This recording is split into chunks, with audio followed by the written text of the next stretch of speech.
ڕۆژانێ لە مێژووی شۆڕشی ئەیلول لە نووسین و خوێندنەوەی شەوکەت مەلا ئیسماعیل حەسەن. سێبەرەکە چەند بڕەکە عەدالەتەکەشت هەر ئەوەندە. ساڵی 1970 حاجی کەریم شەمسە خەڵکی گوندی خدری نزیک سەنگاو بە ناڕەوا پارچەیە مڵکی داگیر کرابوو.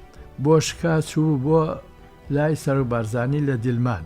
پێشەوەی حاجی کەریم داواکەی خۆی بڵێ بارزانێ لێ پرسێ حاجی عەدالەت چۆنە لە ناوچەی هێزی کەرکووک. حاجی کەریم ئەڵێ قوربان ئەگەر بچیتە بەر هەتاو سێبەرەکە چەند بڕەکە عەدالەتەکەشە هەر ئەوانە بەرەو هێزی کەرکووک ڕۆیشتووە.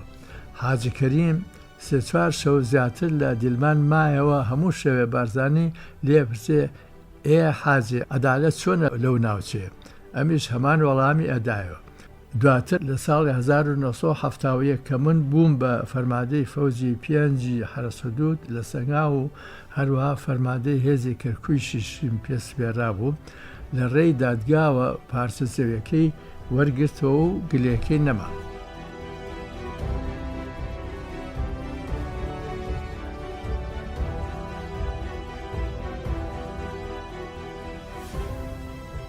لیسەی ڕەش بە گوێرەی ڕێککەوتنامەی 11 ئازار بۆ موچە خۆر و فەرمانبەران ساڵانی پێشمەرگایەتیش بە خزمەت لە قەڵەم ئەدرا.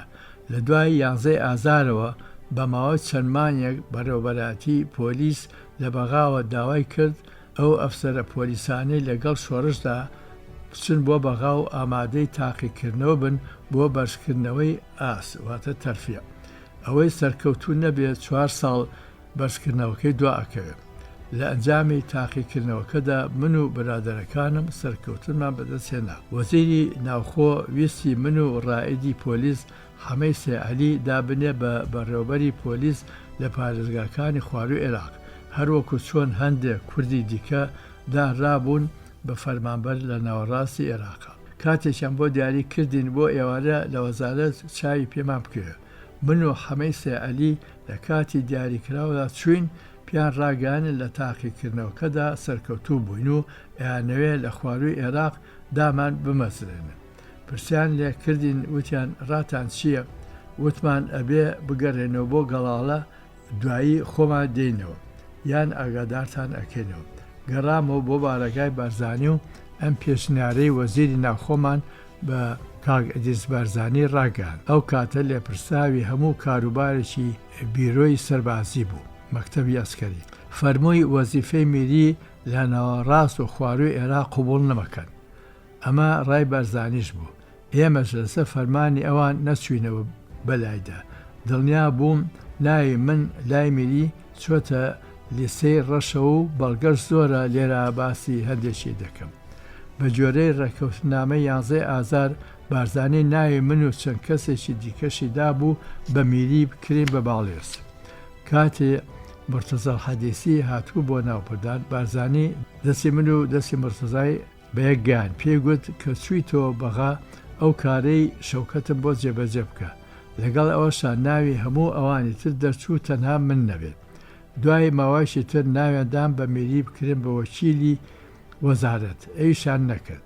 دوای ئەوە داوا کرا بکرێن بە جێگری پارێزگاری سلێمانی و دواتر بۆ جێگری پارێزگاری مووسڵ.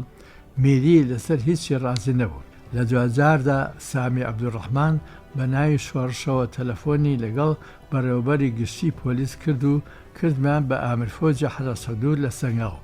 مانای بە پێشمەرگایەتی مامەوە، ئەمەش بە شانازیەوە دێڵێت.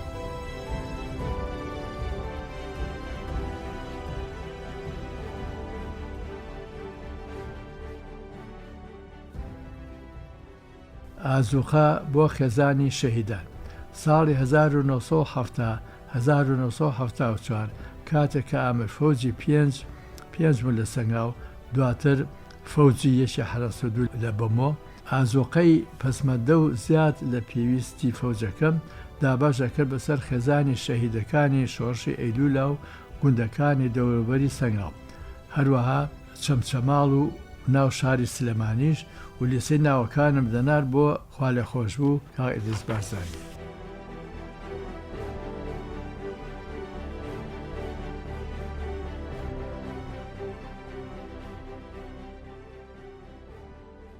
دزی ڕاستپێژراوە لە دەرەوەی وڵات ڕادیۆیەکی FM هێنابوو لەگەڵ ئامێرێکی ترانسیستەر.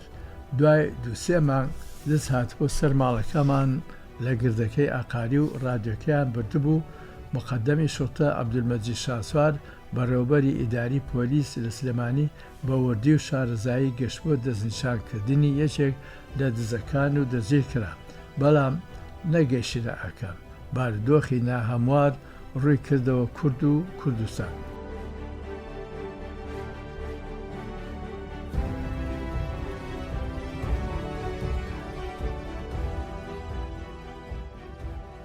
ڕاستپاردە لە ساڵی 1974 ڕێکەوتنامەی 11 ئازار کەوتووە غەرغەرە.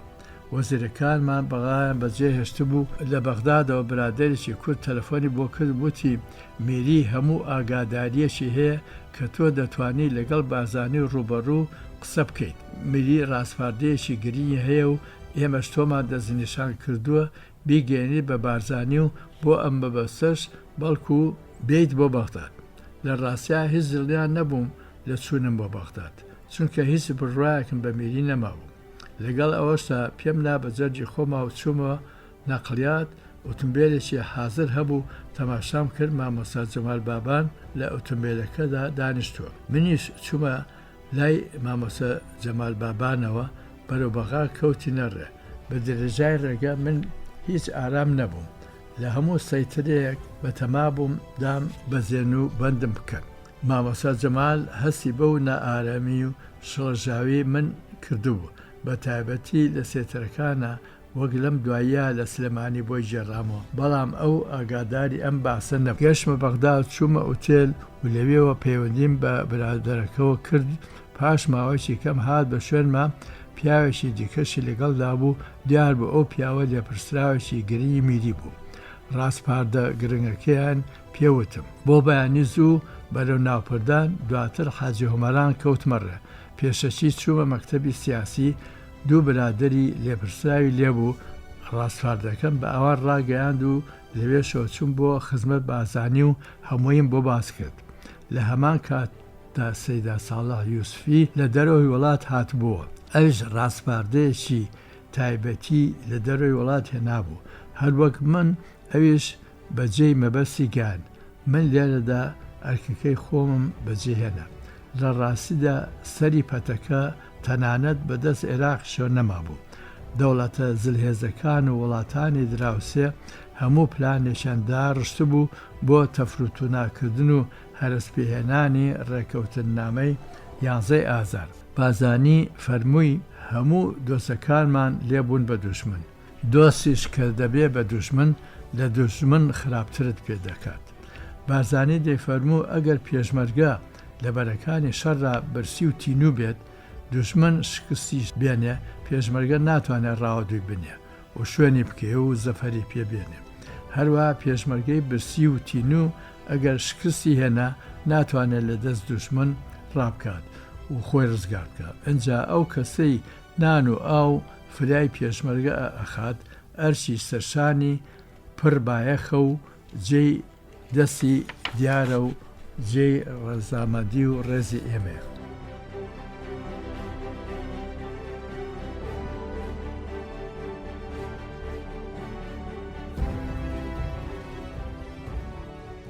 دروستکردنەوەی ئەمانەتە گشتەکان لە کاتی شەڕی یەکساڵی 1974-1975 نێوان ڕژێمی باس و سوپای شۆڕژی کوردستان دەستکرا بە دروستکردنی ئەمانەتە گشتەکان لەناو شۆڕشە.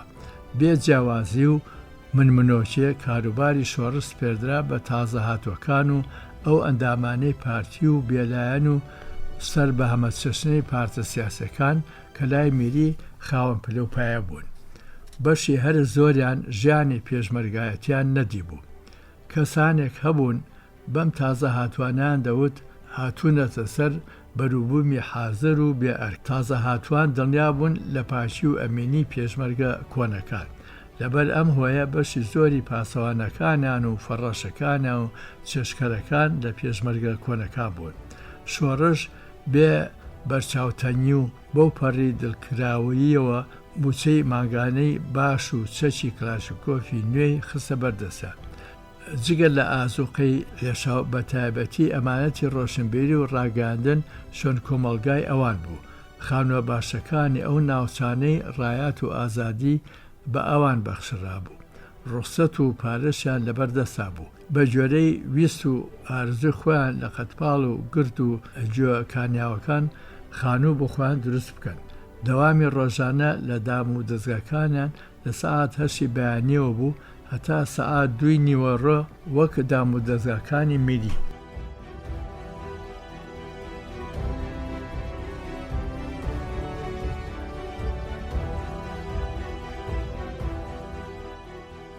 مشتێ نمونەی خەربارەکە لە دوو کاتی جیاوازە ڕێم کەوتە سەر نیشتنگە و شوێنی حەوانەوەی ئەمینێکی گشتی تازە هاتوو ئەمینێکی پێشمەرگەی شۆڕشە ئێلول. خانوبەرەی یەکەم هاوچەرخ نوێ لە بابەتی هاوینە هەوار و پڕفەرش و مۆبێلە و بە کارەبای جەنەرێتەر ڕووناکرابووە. ژووری زەخیرە و ئازۆخە بێجگە لە برنج و ڕۆن و هەموو وشکەیەکی پێویست ئەوەی سەرنجڕاکێش بوو بۆ شەوچەرە بە فەردە فستقی سوێر، فستقی ترش، فستقی کاڵ بە هەمان شێوە فستق عەبید و بندق بۆ بەرچایی بێجگە لە هێلکە و پەنیری هەمەچەشنە بە قوتووی 4-5 کیلۆیی کافیاری زەرد و کافیاری ڕەش و سۆسەچ و باسرمەی قەیسەری و هەمەچەشنە. برادەرێکم لە ئەمانەتی گشتی دارایی بوو. ئەمینی گشتێکەشی پێشمەرگەی ئەلول بوو. ئێوارەیەکیان چوومە لای خانوەکان لە ناو شی و دۆڵا بوون، دوو هۆدە و هەیوان، چەند ڕێزە خانوویەک وەک سەنگەری بەرەی شەڕ دروست کرا بوو. لەسەر مێزێکی ژووری برادەرەکەم 3 قاب نستێنە دانرابوو لەگەڵ 6 کولێرە بۆ خۆی و بۆ یاریدەدەری ئەمینی گشتی دارایی و قاپێک نستێنە و 2 کولێرش بۆ من. بەشی زۆری ژمێریار و پسپۆری سابات یان پێمیمی ئەیلول بوون یان کەسانی شارزا و پەرتەوازوو بوون و هەڵبژاردە. سەرێکی لای چێشکەرەکەمدا چێشکەری هەموو بارەگای ئەمانەتەکە بوو. لە ژووری زەخیرە و ئازۆخە برنج و ڕۆن وشکەی پێویست بۆ شلە و پیاز و پەتاتە و هێلکەی لێبوو. ئاوی مەعدەنی و ئەو فەردە شتانەی لە ئەمانەتی یەکەمە ئەبینە لەمایانە ئاسەواری نەبوو. بەشی هەرە زۆری تازە هاتوەکان کورتپەروەر بوون. میری پێش تازەبوونەوەی شەڕی یەکساڵەی کۆتایی ئەو برادەرە کوردانە بەخوان و خێزانەکانانەوە بە زۆرە ملێ لە شارەکان دەرکرابوون و ڕەوانەی ناوچەکانی ئۆتۆنۆمی کرابوون بۆ ئەوی ببن بە ئەرک بەسەر شۆڕشە و بەخێوکردنیان و پاراستنیان و نیشتەجێکردنیان ببێ بە بارێکی قورس و گران و لە کاتی پێویستە شۆڕش ملکەچی ئێران بێ بارودۆ خوای لێ هات وەکو میری ویستی. دەستبەسەری بارزانی لە تاران ساڵی 1974-1975 و ئەو کاتانەی کە عێراق و ئێران خەریکی ڕێککەوتنامەی جەزایر بوون بۆ ماوەی مانگە زیاتر بارزانی نەمریان لە تاران وەک دەستبەسەر گلدایەوە کە ڕێککەوتنامەی جەزایر جێبەجێ کرا. ئەو کاتە مەلامساو بارزانیان سربەست کرد و گەڕایەوە بۆ کوردستان. 2000 کە بینیم هەرگیز وشەکانی و ماتەمینیەکەی سەرچاوی ملات دەرناچێت. فەرمووی با میلەت بە ورە و معنەویاتەوە بچنەوە ماڵی خۆیان، ورەی خۆیان نەخەنە ژێر پێی بێبەزەیی دژمنەکانمانەوە. فەرمووی کورد شەڕی تورکیا و ئێران و جەزایر و عێراقی پێناکرێت. ئەگەر ئەو هێزانە بێنە ناو خاچی کوردستانە و شار و گوندەکان تاڵانە و چەپا و وێرانەکەن و میلەتەکەمان دەفەوتێنن. سەربازەکانیان ئەگەر ژنە کوردێکی دووگیان ببینن گرە و لەسەر پاکەتە جگەرێگەکەن. سەربازی ئەڵێ من ئەڵێم ئەم ژنە کوڕی لە سکایە، سەربازێکی تر ئەڵێ من ئەڵێم شیژی لە سکدایە. وەرجی ژنە کوردەکە بە قەما هەڵ ئەدرن و ئەو سەربازەی گرەوەکەی بردوێتەوە بە قاقای پێکەنینەوە پاکەتە جگەرەکە ئەخاتە جیرفانی و بە شوێن گرەوێکی دیکەدا ئەگەڕێ. 2000 فەرمووی دڵنیام کورد سەر هەڵەداتەوە و ڕۆڵەی کورد ئەبێ وەکداری بەردار وابێ چەند لە ژێر باران و زەیقەتا بێ ئەبێ سەر هەباتەوە و بەرهەم بێنێ مەینەتی و غەم و پەژارە و سەر لە شێواوی هەموو میلەتی کورد لەو ڕۆژەدا لێیان ناچێت.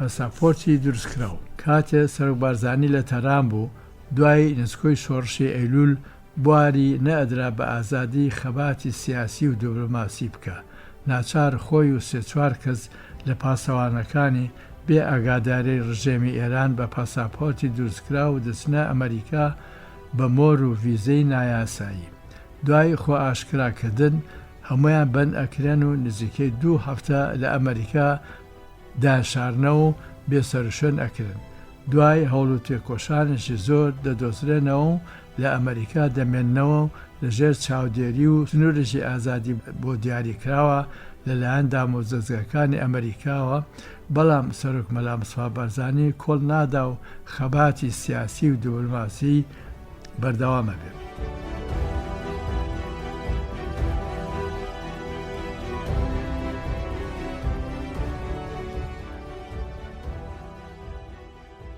هەردەم نوێنەری بارزانی ئەو کاتانەی لە فەوزی 5 حرس حدود بووم لە سەنگاو دواتریش لە فەوزی 1 حرس حدود لە بەمۆ جگەل لە بەڕێوەبردننی کاری ئاسایی خۆم گەلێ کێشە و گرفتی دیکەی هاوڵاتیانم چارەسەر ئەکرد چونکە بارزانی هەردەم منی بە نوێنەری خۆی زانیە و گەلێ خۆشحاڵ بووم لە ناو پێشمەرگەکاندا هۆی نەهامەتیم ئەوە بوو سرم بۆ میری دا نەناواند و ئەو وەزیفانەی لە ژیانە دی و من شاهدن لەو کاتەدا کە ئامرفۆجی حرس حدود بووم دانام بە ئامرهێزی کەرکووشیش بارزانی نەمر پێوتم ناوچەی کەرکووک دووچاوی ئێمەیە دەبێت تۆ ڕوویکردە من بە دادوەری و بە خزمەت کەرکووک بە بەشەکانی دیکەی کوردستانەوە ببەستی دڵنیام ئەگەر بتانی ئەمە بکەیت درێخی ناکەیت ئەگەر نەشتوانی زۆڵم لەسەر میلەتەکە لا ببیت ئەوە تۆ زۆڵمیان لێ ناکەیت ئەو 4 ساڵی ڕێکەوتنە واتە لە ساڵی 1970 هەتا ساڵی 1974 بە بەرگی پێشمەرگایەتیەوە لەبەر چرا و فانۆس ئیشوکاری خۆم بردووە بەڕێوە وەک هەموو ساڵانی کەژوچێ و کە لە حوتی 1961ەوە دەست پێ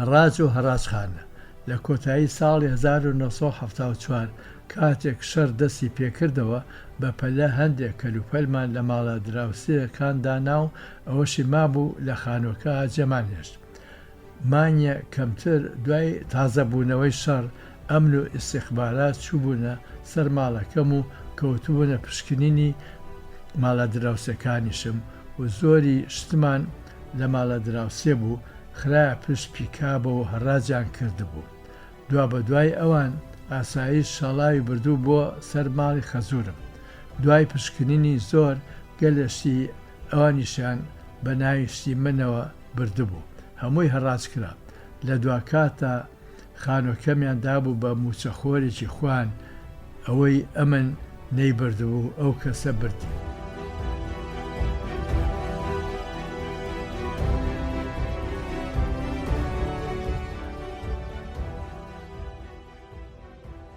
چوونەوەی خەڵکان بۆ سەر زەویزاری خوان ساڵی 1970 لەو کاتانەدا کە ئامرفۆجی حرس حدود بووم لە هەمان کاتە فەرماندەی هێزی کەرکووشیشم پێسپێرابوو لە سەنگاو ئەو کوردانەی گەڕانەوە ژێر سێبەری ڕێکەوتنامەی 11 ئازار لە ناوچەکانی چەمچەماڵ و کەلار و کفری و لەیلان و هەردەی زەنگەنە بێ گیر و گرفت بنەوە سەر زەویزار و ئاو و باخ و باخاتی خوان نامەی تایبەتیشم نرد بۆ شێخ و ئاغا و بەگزادە و کەسانی دیکە کە چوو بوونە ناو کەرکووک و شوێنانی دیکە داوام لێ دەکردن بگەڕنەوە سەر ماڵ و مەڵکی خۆیان و خزمەتی مەرخەدی باو و باپیری خوان بکەن کاروباری کۆمەڵایەتیان و چالاکی دیکەش دەخرێتەوە ژێر دەستی خۆیان بە درێژایی ئەو ماوەی لەو ناوچەیە بووم بەرهەڵسی ڕاوڕوت و فڕاندنی ئۆتۆمبیلی دامۆدەستگای میریمە کرد.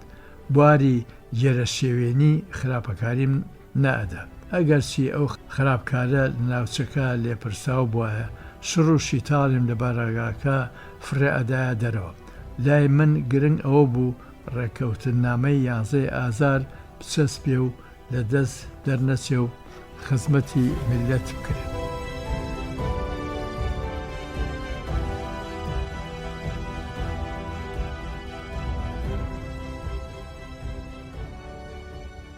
پرۆژەی کاری نیشتیمانی نێوان ڕژێم و حزبی شیوعی. پەیوەندی نێوان بارزانانی و حزبی شیوعی مارکسی لینینی بە درێژایی شۆڕشی ئەیلول ئاسایی و دۆسانە مایەوە. بیر و باوەڕی پێشکەوتن خوازانە و هاوچەرخی بارزانی و سووربوونی لەسەر بەرژەوەندی شۆڕش لەلایەک و لەلایەکی دیکەشەوە سکرتێری حزبی شیوعی عەزیز محەممەد دەستێکی باڵای هەبوو لە چەسپاندن و جێگیرکردن و بنجداکوتاندن و بەردەوامی ئەم دۆسایەتی نێوان هەردوو لە عەزیز محەممەد جێ ڕێز و ستایشی بەرزانی بوو. پێش ئەوەی شیوعی بوو خۆی بە کوردەزانی. پێش ئەوەی حزبی شیوعی میساق العەمەل الوەتەنی لەگەڵ ڕژێمی بەعەز مۆر بکە، پرسوڕایان بە بارزانی کرد. بارزانی فەرمووی ڕژێمی بەعەز دەیەوێ ئێوە لە ئێمە داماڵە و لە هەندێ ڕۆوە لاوازمان بکە. دوای ئەوە هیچ مافێکی ڕەوا و دیار بە ئێوە نادات و تەفروت و ناتانەکە. ئێوە لە پاڵ ئێمەدا بن، هەردوو لامان بەهێزە بین. هەر کاتێک لە ئێمە دوورکەوتنەوە لاوازە بن و بۆ گورگان خواردوتان نەدەن. نیازی هەندێک لایەنی ڕژیم لەم ڕاوەڕێویە مەبەستیان دوورخستنەوەی میریە لە جێبەجێکردنی خاڵەکانی ڕێککەوتنامەی 11 ئازار. لە هەمان مێژوودا شیروان عەلی ئەمین ئەندامی ناساوی پێشکەوتووی حزبی شیوعی لە سلێمانی هاتووە لای من. ڕایوا بوو کە حزبی شیوعی دەیەوێ واز لە خەباتی ژێرزەمین و سارداو بێنێ و بێتە سەرزەوی و تێکەڵ بە خەباتی ئاشکرا و ڕەپوڕوونی ناو کۆمەڵ بن و نایانەوێ ئەم هەلە لە چیزخوان بن. لە هەمان کاتە رووسیاش هاندەریان بوو بۆ هاوکاریکردن لەگەڵ باسە. بەبەستی ئەو برادەرە ئەوە بوو کە منیش لای خۆمەوە ئەم چەمکەی بیرروڕیان بگەێنمەوە بارزانی. لە ڕۆژی 1972 پرۆژەی کاری نیشتمانی میساق العەمەل الوەتەنی لە نێوان حزبی شیوعی و حزبی بەعەزدا مۆرکرا. پێش ئەمەش بە 3 مانگ عێراق پەیمانێکی دۆستانە و هاوکاری نێوان ڕژێم و سۆڤێتی مۆرکرد. مەبەست لەم پەیمانە فشارخستنە سەر ئێران و ئەمریکا و ڕۆژئاوا بوو کە پژگیری کورد نەکەن، ئەجینا عێراق بەرەو بلۆکی سۆسیالیست دەڕۆ. لەو ماوەیەشدا عێراق کۆنگرێکی بەست بۆ هەموو حیزبە شیوعەکانی دنیا بۆ هەمان فشار و مەبەست.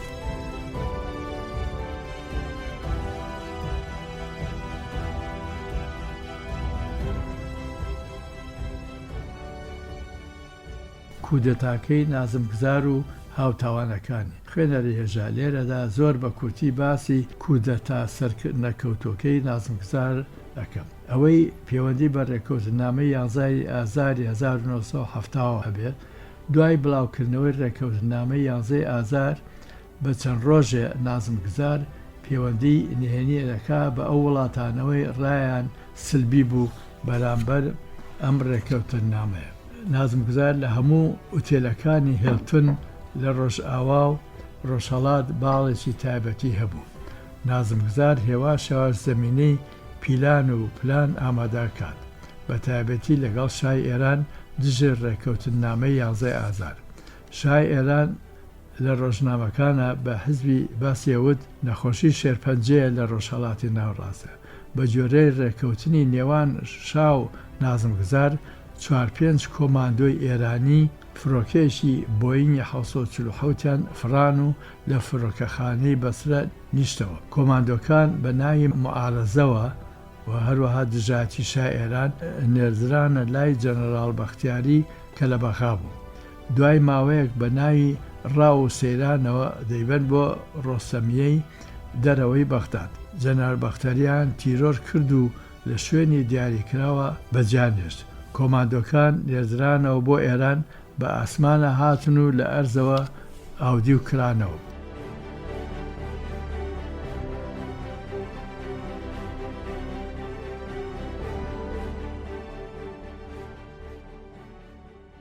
پلان و پیلانی بەرپاکردنی کودەتاکە.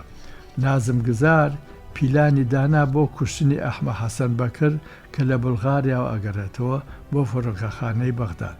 بەڕێکەوت و لەسەر داخوازی ئەحمە حەسەن بەکر بۆ ماوە 2 کاتژمێر لە هاوینە هەواری ڤارنا دادەبەزن. کاتی دیاریکرا و ساعەتە سەفر تێگەچێت. ئەو چەکدارانەی نازم گزار لە فڕۆکەخانەی بەغداد داینابوون ویان زانی بوو پلانی کودەتاکە ئاشکرا بووە و لە شوێنی دیاریکراوەکان هەموو کشانەوە. نازم گزار هەستا بەگرتنی حەماس شەهاب وەزیری بەرگری و سادون خێدان وەزیری ناوخۆ و لە وەکرێکی تایبەتدا لە تەلمەحەمە بە ناوی بینینی ئەو وەکرە و تازەیەوە بەفێڵ هەردووچانی بردوو بۆ ئەو شوێنە و بەندی کردووە. لە کاتی سەرلێشێوان و هەڕاهەڕا تەقال لێ ئەکەن و حەماس شەهاب دەکوژرێ و سادون خێدان بنینار ئەکرێ و خۆی دەکا بە مردوو. نازم گزار کە دەزانێ ئەوە لە فڕۆکەخانەی بەغا چەکدارەکان کشاونەتەوە ئەمیش بەرەو ئێران دەیقوچێنێ. گیرا و دواتریش کوژرا.